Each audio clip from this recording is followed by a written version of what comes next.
My name is Isabel Martinez and I've been the family embarrassment since I was 23. That's when I got pregnant during my senior year at UCLA. The father, a grad student I'd been dating for 8 months, wanted nothing to do with fatherhood. He transferred to a program on the East Coast and never looked back. I had my daughter, Maya, 3 weeks after graduation. No job lined up. No partner. No plan beyond survival. My family's reaction was immediate and unforgiving. My father, Ricardo Martinez, is a successful commercial real estate developer. He'd built a portfolio of office buildings and retail centers across Southern California, creating generational wealth for our family. Success, image, and reputation were everything to him.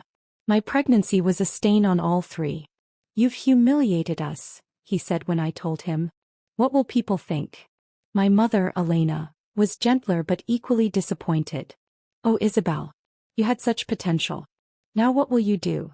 My older sister Victoria was the harshest. "You're so selfish. You've embarrassed the entire family. Don't expect us to bail you out of your mess." Victoria was the golden child, married to a successful attorney, living in a beautiful house in Newport Beach, throwing elegant dinner parties.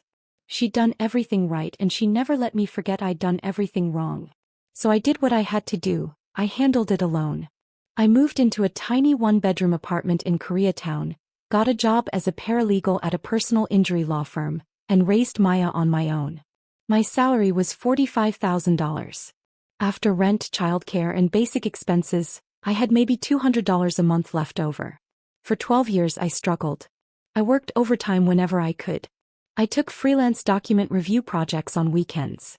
I learned to make every dollar stretch impossibly far. And I stayed away from family events. It was easier than dealing with the judgment, the comparing, the constant reminder that I'd failed their expectations. But here's what they didn't know. I was building something. During those late nights doing document review, I started noticing patterns. Insurance companies would settle certain types of cases for far more than they were worth. Attorneys would miss key precedents that could win cases. I developed an instinct for what made cases valuable. When Maya was 5, I took the LSA. Scored 172, top 1% nationally. When she was 6, I enrolled in law school at Southwestern, a night program I could manage while working full-time. My boss at the firm agreed to flexible hours if I'd continue doing document review. For 3 years I worked 40 hours a week, went to school 20 hours a week, and raised a daughter. I slept 4 hours a night. I lived on coffee and determination. My family didn't know I was in law school. They thought I was still just a paralegal with a kid barely scraping by. When Maya was 9, I graduated law school. Passed the California bar exam on my first attempt. Got hired as an associate at a plaintiff's personal injury firm. My starting salary was $120,000. Within 2 years I'd made junior partner. I was excellent at trial work. Juries loved me and I had a gift for making complex medical testimony accessible. My settlements were consistently above market averages. By the time Maya was 12, my earnings were $480,000 annually. But I still lived in that one-bedroom apartment in Koreatown.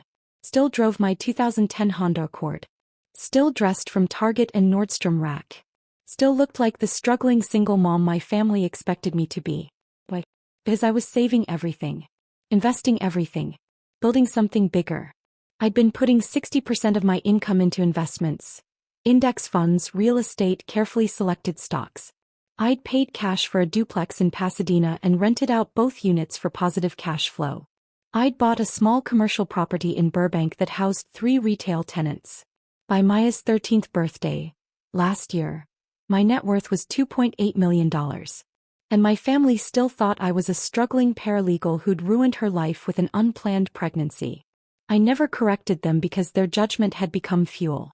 Every dismissive comment, every pitying look, every time Victoria talked about her perfect life, while implying mine was a disaster, it motivated me to work harder, save more, build bigger. But there was something else I was building. A surprise for Maya. 3 years ago, I discovered the Serenity Coast Resort in Laguna Beach was for sale. It was a boutique property, 42 rooms, private beach access, restaurant, spa. The property had been neglected by its previous owners and was on the market for $18 million. I'd driven past it dozens of times over the years, dreaming about owning something so beautiful. So I did something crazy. I bought it. Well, not entirely on my own. I partnered with two other investors, a retired hotel executive and a real estate developer, who each put in $6 million. I put in $6 million of my own capital, taking out a significant loan against my other properties to make it work. We bought Serenity Coast Resort in January 2022. Spent $4 million renovating it. Reopened it 8 months later as a boutique luxury destination. By 2024, the property was worth $32 million. My one-third ownership stake was worth approximately $10.6 million. I was the managing partner and effectively ran the resort. Made all major decisions. Set policy. Hired staff. Built the brand. And my family had no idea. Running a resort while practicing law and raising a teenager should have been impossible. Somehow I made it work. I'd promoted to senior partner at my law firm, which gave me more control over my schedule. I'd take depositions and do court appearances 3 days a week, then spend 2 days at the resort handling management issues. Maya, now 14, was thriving. She went to a good public school in Pasadena. We'd quietly moved to a nice 3-bedroom house I'd bought cash, but I never mentioned it to family. She was on the debate team, played volleyball, got straight A's. She was also the reason I kept my success hidden. I didn't want her to become a weapon my family used against me. Oh, so now you have money, but you still denied your daughter a proper family growing up. I wanted to protect her from their judgment, their expectations, their ability to make everything about them. But I was also building something for her. The house in Pasadena would be hers someday. One of the rental properties was already in a trust for her college education. And my share of the resort would eventually transfer to her. Security I'd never had, opportunity I'd fought for alone. My typical week looked like this. Monday, court in downtown LA, depositions until 6 p.m., home for dinner with Maya, work on resort finances until midnight. Tuesday, settlement negotiations all day, conference call with resort managers at 7 p.m., review booking reports and revenue projections. Wednesday, at the resort all day, meeting with staff, reviewing operations, handling guest issues, meeting with my partners. Thursday, more court trial prep, evening at home with Maya helping with homework. Friday, at the resort, often staying overnight in the owner's suite with Maya, treating it like a mini vacation while still overseeing operations. Weekends, split between family time with Maya and resort management. I was exhausted constantly. But I was also successful beyond anything I'd imagined at 23 when I held newborn Maya and wondered how I'd survive. To my family, my typical week was whatever Isabel does with her paralegal job and her kid. They'd stopped asking about my life years ago. When I showed up to the occasional family event, maybe 3 times a year, they'd make polite small talk, then return to discussing Victoria's latest vacation or my father's newest property acquisition. I'd become invisible, which was exactly what I wanted. Until my father's 60th birthday invitation arrived. The invitation came in early November. It was formal, expensive, thick cardstock with gold embossing. The kind of invitation Victoria would design.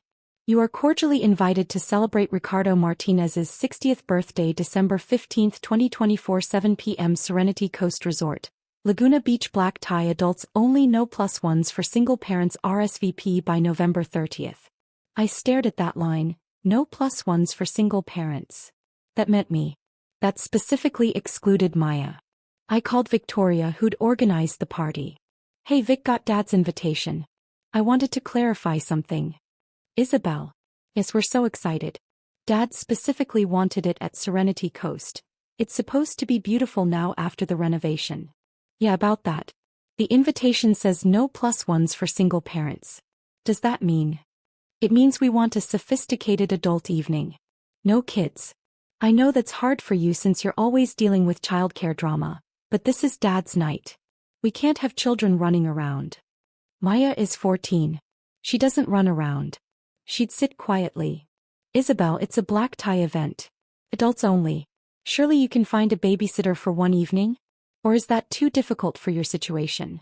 I felt something cold settle in my chest. Why situation? You know what I mean. Single mom, limited resources. If you can't afford a babysitter, I'm sure Mom would pay for one. We just don't need your childcare drama at Dad's party. I see. Great. So you'll RSVP, yes? Just you, no +1. I'll think about it. Isabel, it's Dad's 60th birthday. You have to come. Even if it means dealing with your complications. I hung up. That evening, I sat with Maya at our kitchen table in Pasadena. They don't want you at Grandpa's party, I told her. The invitation specifically excludes you. Maya shrugged. She'd learned young not to expect much from my family. It's fine, Mom. I can stay with Ashley that night. It's not fine. You're his granddaughter. You should be included. They've never really included me before. Why would they start now? That broke my heart. He was right. My family had kept Maya at arm's length her entire life, polite at mandatory holidays, but never truly embracing her as one of them. Here's the thing, I said carefully. The party is at Serenity Coast Resort. That's that pretty place in Laguna you've taken me to, right? Yes. That pretty place I own 1/3 of. Her eyes went wide. Wait, you own part of the resort where Grandpa's party is? I'm the managing partner. I own it with 2 other investors. We bought it 3 years ago. Does Aunt Victoria know? Nobody knows. Well, my business partners know. But family? No. Are you going to tell them? I thought about it. Thought about 12 years of judgment. Thought about Victoria's condescending tone. Thought about the invitation specifically excluding my daughter from a party at a resort I owned. Not yet. But I'm going to do something better. Over the next 3 weeks I prepared. First I RSVP'd yes to the party. Just me, no +1, exactly as Victoria requested. Second, I coordinated with my resort managers. December 15th, the Martinez party. I need you to handle something for me. I explained what I wanted. My general manager, James Chin, smiled slowly. That's deliciously petty, Ms. Martinez. I love it. It's not petty. It's educational. Third, I made arrangements for Maya. How would you like to spend the evening of December 15th in the presidential suite at Serenity Coast Resort? Room service, movies, the works. Her eyes lit up. Seriously. Seriously. You can't come to the party, you're not invited. But you can stay at the resort. It's technically your property too, since it'll be yours someday. Mom, this is the best revenge. It's not revenge, sweetie. It's clarity. Fourth, I bought a dress. Not from Nordstrom Rack this time. From a boutique in Beverly Hills. A stunning black evening gown that cost $3,200. Designer heels. Professional hair and makeup. If I was going to stop being invisible, I was going to do it properly. Finally, I met with my business partners to discuss strategy. You're sure about this? Asked Margaret Chin, the retired hotel executive. Going public with your ownership at a family event could get messy. It's already messy. They're throwing a party at my resort while excluding my daughter and treating me like I'm too poor to afford a babysitter. Then let's make sure the reveal is spectacular, said David Park, the real estate developer. James has the logistics covered? Every detail. On the evening of December 15th, I dropped Maya at the resort's presidential suite at 5 p.m. She had room service menus, streaming services, and instructions to call me if she needed anything. Have fun at Grandpa's party, she said, grinning. I'll be here enjoying the suite you own. Technically, we own it together. Even better. I went to prepare myself. Hair and makeup at the resort spa. Changed into my $3,200 dress. Looked in the mirror and barely recognized myself. I looked expensive, successful, powerful. I looked like someone who owned a luxury resort, not someone who'd been dismissed as a struggling single parent. At 7 p.m., I walked into the resort's main ballroom where my father's party was being held. The ballroom was stunning. Victoria had clearly spared no expense. Flowers everywhere, elegant table settings, a live band, waiters circulating with champagne and hors d'oeuvres. About 60 guests were there. Family, my father's business associates, friends from their country club. Everyone was dressed immaculately. I entered quietly, took a glass of champagne from a passing waiter and scanned the room. Victoria saw me first. Her eyes widened slightly, surprised at my appearance, though she hid it quickly. Isabel. You came. And you look nice. Thank you. Where did you get that dress? A boutique in Beverly Hills. Must have cost a fortune. Did you? Can you afford that? I managed. Mom approached, kissing my cheek. Isabel, darling. You look lovely. I'm so glad you could make it. Was it difficult finding childcare? It worked out. Dad was holding court near the bar, surrounded by business associates. When he saw me, he waved me over. Isabel. My youngest daughter. She's a paralegal in Los Angeles. He said it with the tone people use when trying to put positive spin on disappointment. I smiled and shook hands with his associates, letting them make assumptions about my modest career and difficult life as a single parent. Dinner was served at 8 p.m. I was seated at a table with some of Victoria's friends and their husbands, successful couples who talked about their recent trips to Europe, their kids' private schools, their investment properties. They asked me politely what I did. I said, legal work and some real estate investing. Oh, that's interesting, one woman said in a tone that meant the opposite. Victoria mentioned you're raising your daughter alone? That must be so hard. It has its challenges. I can't imagine. We have 2 nannies and I still feel overwhelmed. How do you manage on a paralegal salary? Before I could answer, Victoria clinked her glass for attention. Everyone. Thank you so much for joining us to celebrate my father's 60th birthday. Dad, we love you so much. You've built an incredible life, an incredible business, and you've given us all such opportunities. She went on talking about his success, his generosity, his vision. Everyone applauded. Then she added, Dad specifically chose Serenity Coast Resort for this celebration because he appreciates excellence. This resort recently underwent a complete renovation and is now one of the premier boutique properties in Laguna Beach. It's exactly the kind of sophisticated venue that reflects Dad's taste and success. More applause. I sipped my champagne and waited.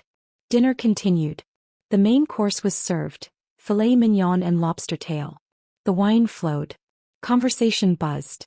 Around 9 p.m. James Chin, my general manager, approached the table where Dad and Victoria were sitting with some family members and business associates. I watched from my table across the room. Excuse me, Mr. Martinez? James said politely. I'm James Chin, the general manager. I'm sorry to interrupt your celebration, but we have a situation. Dad looked annoyed.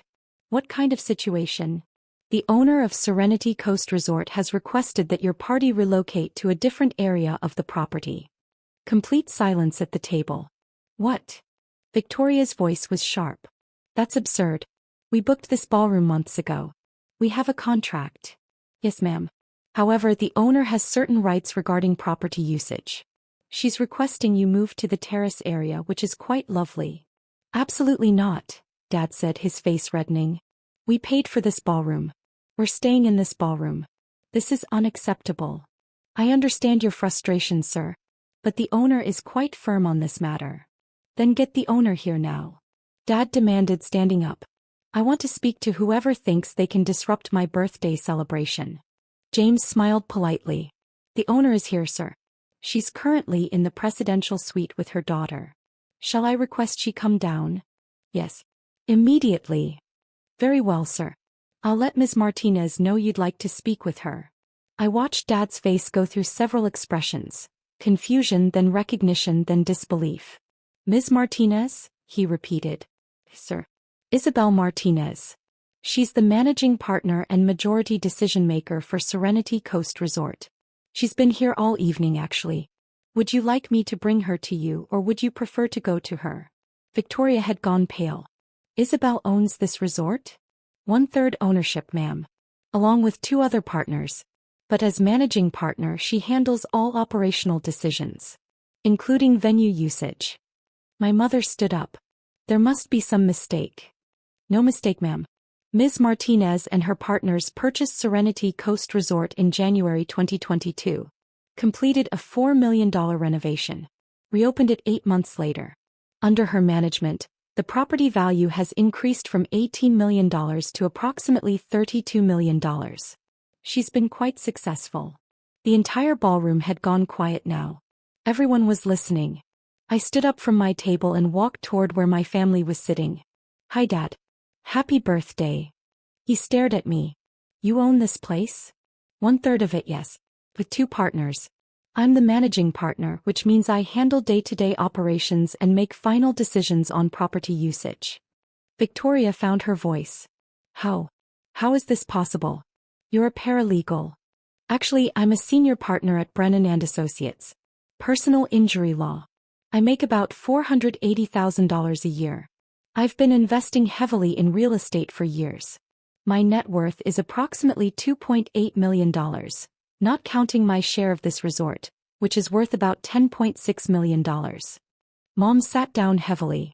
$2.8 million? Give or take. The exact number fluctuates with the market. But, you live in Koreatown. You drive an old Honda. You dress from Target. Actually, I live in a 3-bedroom house in Pasadena that I paid cash for. And this dress is Armani, cost $3,200. I just chose to live modestly while building wealth. Funny how you never asked about my actual life. You just assumed I was struggling because that fit the narrative you wanted. Dad finally spoke. Why didn't you tell us? Because you didn't want to know. You wanted me to be the daughter who messed up, who got pregnant too young, who ruined her potential. That made you feel better about yourselves. Especially Victoria.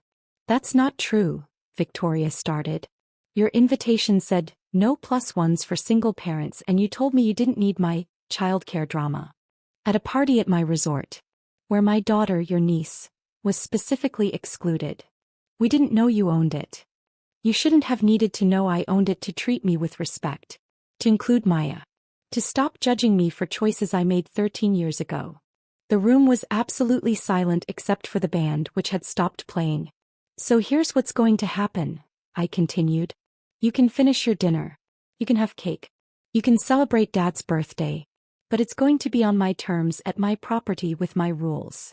Isabel, please, Mom said quietly. We didn't mean to hurt you. Yes, you did. For 12 years, you've treated me like a cautionary tale. Like someone who needed to be pitied and dismissed. And I let you because I was busy building something real. But I'm done being invisible. I turned to James. Actually, we don't need to relocate them. They can stay in the ballroom. But I want every bill tonight sent to me. Dinner, drinks, all of it. I'm treating. Victoria's face went red. We can pay for our own party. No. This is my gift to Dad. A party at my resort, paid for by the daughter you thought was broke. I turned to leave, then paused. Oh, and Victoria. Maya is upstairs in the presidential suite. She's having a wonderful evening with room service and movies. Because even though you excluded her from the party, she's still welcome at her mother's resort. She's family here even if she's not family to you. I walked out of the ballroom, leaving 60 stunned guests and one devastated family behind. I went upstairs to the presidential suite, where Maya was watching a movie and eating a burger from room service. How'd it go? She asked, grinning. I think I just destroyed several family relationships. Good. They deserved it. Maybe. But it still feels weird. My phone started ringing immediately. I declined the call. Victoria. Declined. That. Declined.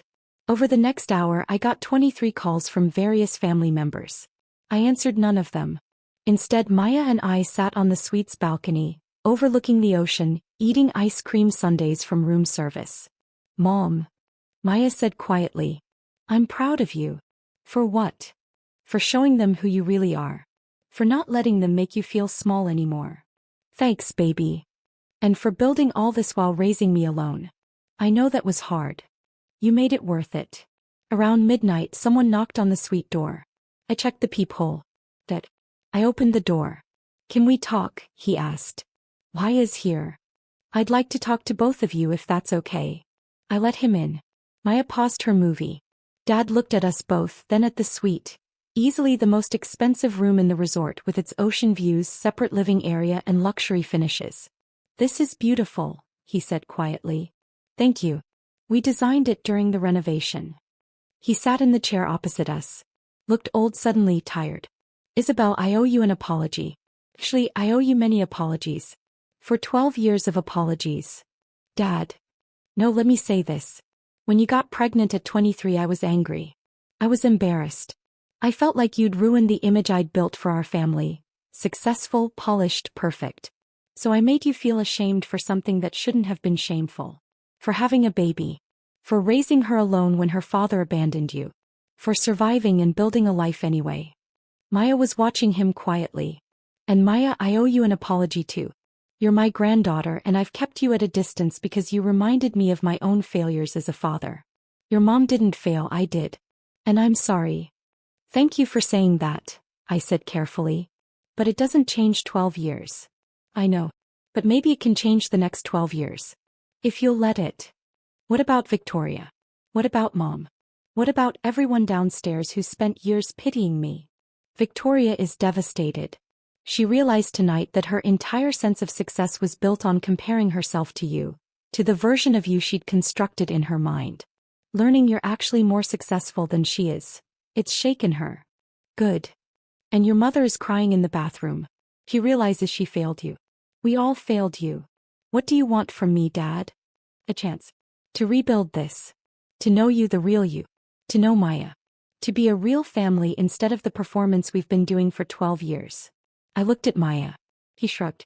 Your call, Mom. I thought about it. About 12 years of hurt, of being dismissed, of being invisible while I built something extraordinary. Okay, I said finally. But on my terms. No more assumptions about my life. No more comparing me to Victoria. No more excluding Maya. And no more treating me like I'm someone who needs to be fixed or rescued. Agreed. And you tell everyone downstairs that I own this resort. That I built a successful career. That I've done it all while raising an incredible daughter.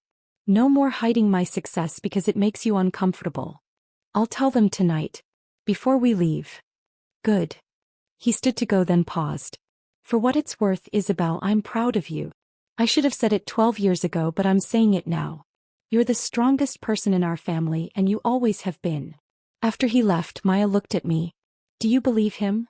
I think he believes it right now. Whether it lasts, we'll see. Are you glad you did this? The big reveal. I thought about it. Yeah. I am. I'm tired of being invisible. Tired of letting them make me feel small. I built something real and they should know it. You built something amazing, Mom. And you did it while raising me. That's pretty badass. Language. But true. The rest of the party continued without me. According to text from my cousin Luis, who found the whole thing hilarious, Dad did make an announcement. He told the guests that Serenity Coast Resort was owned in part by me, that I'd built a successful law career and real estate portfolio, and that he was proud of my accomplishments. Victoria apparently left early. Mom stayed but looked shell-shocked. Over the next month, my family slowly came to terms with reality. Mom called weekly wanting to really get to know me. We started having lunch monthly, just the two of us. She asked about my work, my investments, my life. She listened to my answers. Victoria took longer. 3 weeks after the party, she sent a long email. Isabel, I've spent weeks processing what happened at Dad's party. At first I was humiliated. Everyone knows now that you're more successful than me. Then I was angry, at you for hiding it, at myself for not seeing it. But mostly I've realized I was jealous. When you got pregnant I felt superior. Like I'd done everything right and you'd messed up. And I've been holding on to that feeling for 12 years because it made me feel better about my own insecurities. The truth is you're brilliant. You took a situation that could have destroyed you and used it as fuel to build something incredible. You raised an amazing daughter while building a career and a real estate portfolio. You're stronger and smarter than I'll ever be. I'm sorry. For 12 years of dismissiveness. For the invitation. For treating you like you were less than me. You were never less, you were always more. I was just too insecure to see it. Can we start over? Victoria. I responded, we can try. Maya's relationship with her grandparents transformed. They started coming to her volleyball games.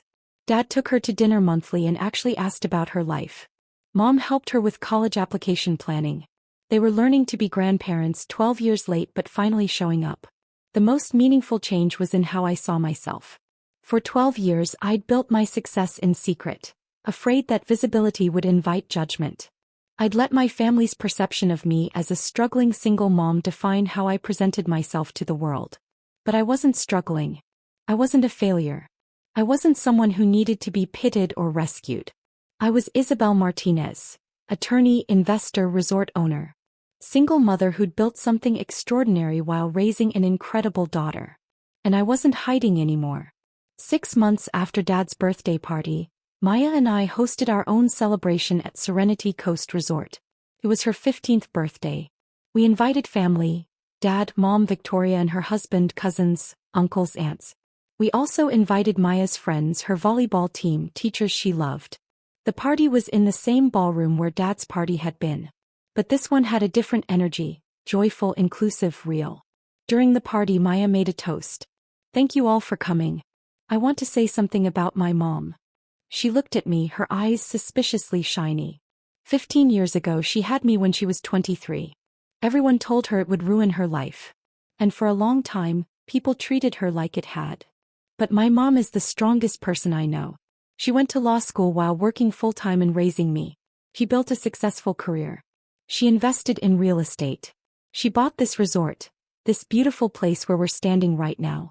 And she did all of it while making sure I had everything I needed. She taught me that success isn't about what other people think. It's about what you build when nobody's watching. It's about being proud of who you are even when others aren't. It's about never letting anyone make you feel small. So here's to my mom, Isabel Martinez. Attorney, investor, resort owner, and the best mother I could have asked for. Everyone applauded. I was crying. Victoria was crying too. After the party, Dad pulled me aside. Isabel, I've been thinking. I'm getting older and I want to make sure my estate planning reflects reality. You and Victoria will inherit equally, of course. But I'm also establishing a trust for Maya. $500,000 for college and getting started in life. Dad, you don't have to. I do. She's my granddaughter and I've missed 12 years of her life. I can't get that time back, but I can make sure she knows she's family. Really family, not just an afterthought. Thank you. And Isabel, I know I failed you. For 12 years, I let my pride and embarrassment damage our relationship. I can't change that. But I want you to know, you're the most successful person in this family. Not because of your money or your property, but because you never gave up. You took something that could have broken you and used it to build something extraordinary. That's real strength. Last month, Victoria called with a proposal. Isabel, I'm thinking of going back to school. Maybe law school, maybe business school. Can we talk about it? I'd love your advice. We met for coffee. She asked real questions about my career, my investments, my decision-making. She listened. She took notes. She didn't compare or compete, she just learned. I wasted 12 years being jealous, she said. I don't want to waste any more time. I want to actually know my sister. The real one, not the version I made up to feel superior. I'd like that. And I want Maya to know her aunt. Really know me. Can I take her to lunch? Maybe shopping? I want to build a real relationship with her. She'd love that. My relationship with my family will never erase 12 years of hurt. But it's real now. Honest. Built on who I actually am rather than who they thought I should be.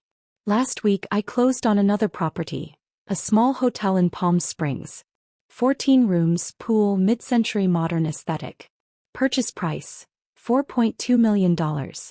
My net worth is now $3.9 million, not counting my resort stake. Maya starts looking at colleges next year. She wants to study business, maybe go into hotel management. I want to build things like you did, Mom. But maybe I'll start with a better foundation. You already have a better foundation. You have a mother who sees you, supports you, and will never make you feel like you have to hide your success. Best foundation possible. Dad's birthday invitation said, adults only, don't bring your drama. He was right about one thing. I did bring drama. But it was truth-telling drama, not childcare drama. And the truth was this. I'd built an empire while raising my daughter alone, and I wasn't apologizing for it anymore.